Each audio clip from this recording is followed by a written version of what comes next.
It's unclear why the understanding of pull yourself up by the bootstraps shifted from absurd to accessible. Pull yourself up by your bootstraps. It's a common phrase in American political discourse, particularly present in conservative rhetoric about self-reliance. The concept is simple: to pull yourself up by your bootstraps means to succeed or elevate yourself without any outside help. But when you examine this expression and its current meaning, it doesn't seem to make much sense. To pull yourself up by your bootstraps is actually physically impossible. In fact, the original meaning of the phrase was more along the lines of to try to do something completely absurd. Etymologist Barry Popek and linguist and lexicographer Ben Zimmer have cited an American newspaper snippet from Sept. 30, 1834 as the earliest published reference to lifting oneself up by one's bootstraps. A month earlier, a man named Nimrod Murphy announced in the Nashville Banner that he had discovered perpetual motion. The mobile advertiser picked up this tidbit and published it with a snarky response ridiculing his claim. Probably Mr. Murphy has succeeded in handing himself over the Cumberland River, or a barnyard fence, by the straps of his boots. Bootstraps were a typical feature of boots that you could pull on in the act of putting your boots on, but of course bootstraps wouldn't actually help you pull yourself over anything, Zimmer told HuffPost. If you pulled on them, it would be physically impossible to get yourself over a fence.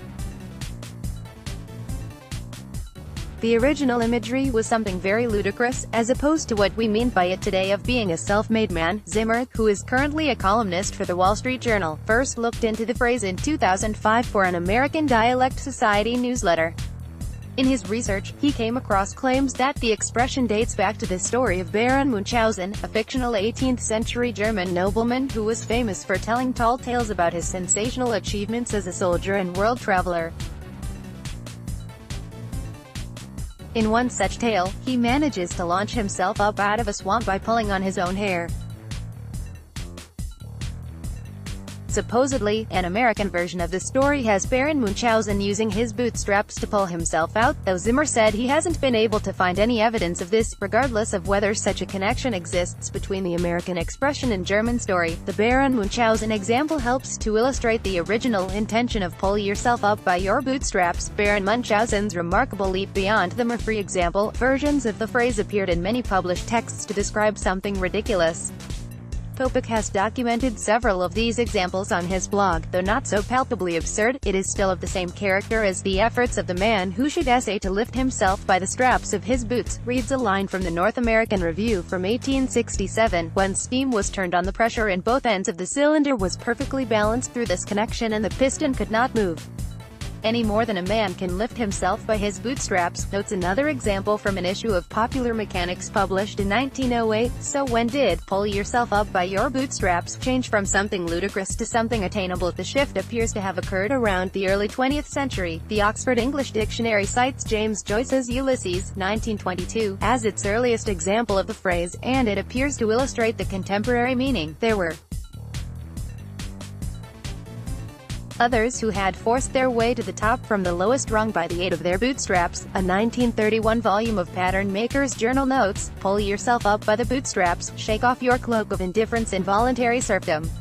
And in 1927, Britain's Sunday Times published an editorial ridiculing the headstrong American belief in self-improvement as exemplified by the American bootstrapper. It's unclear why the understanding of pull yourself up by the bootstraps shifted from absurd to accessible. It's hard to explain why the meaning of an expression changes over time.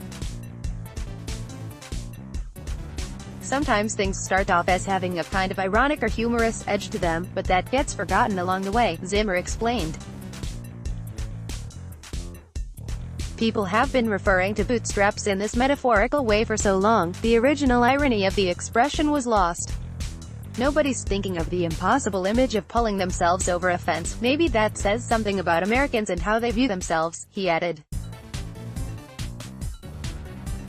That something that seems utterly ludicrous and impossible becomes a regular idiom for improving yourself. Today, pull yourself up by your bootstraps appears in political speeches, criticism, scientific studies and even pep talks.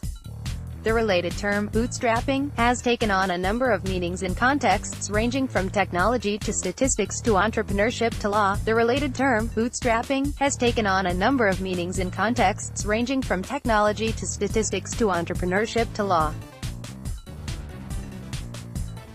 While it's certainly interesting to look back on the shifting meaning of the phrase, does this apparent contradiction actually matter?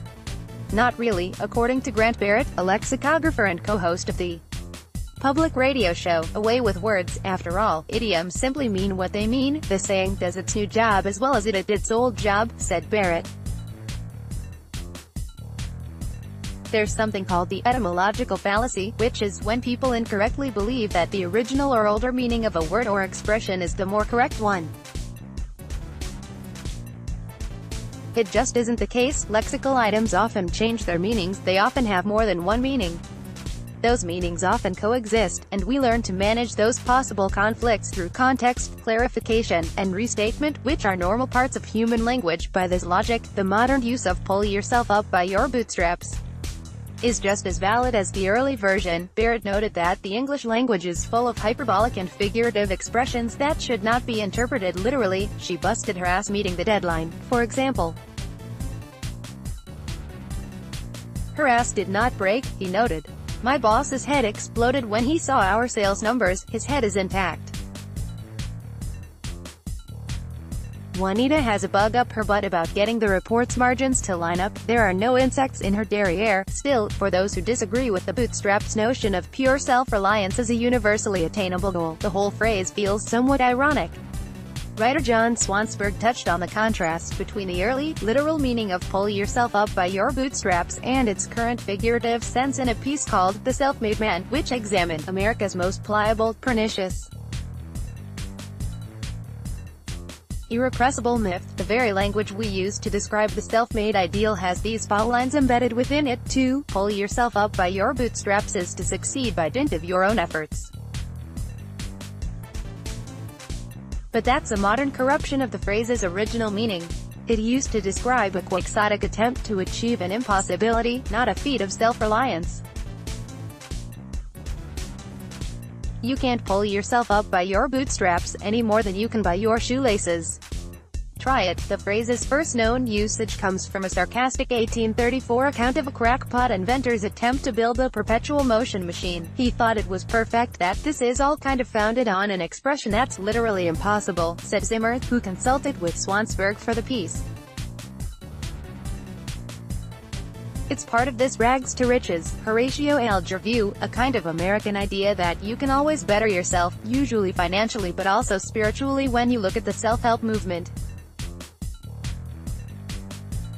Other people might find the idea ludicrous in the way that British people reviewing American bootstrappers in the 1920s did. Ultimately, Zimmer offered a similar conclusion to Barrett's, in noting that the English language is full of idioms that don't appear to make literal sense. Looking for logic in language is a fool's errand, he said. Indeed, it might just be as foolish as trying to pull yourself up by your bootstraps. Related, why don't we say, "You're welcome," anymore? What happens to your body when you feel homesick? Why do we call dollars bucks?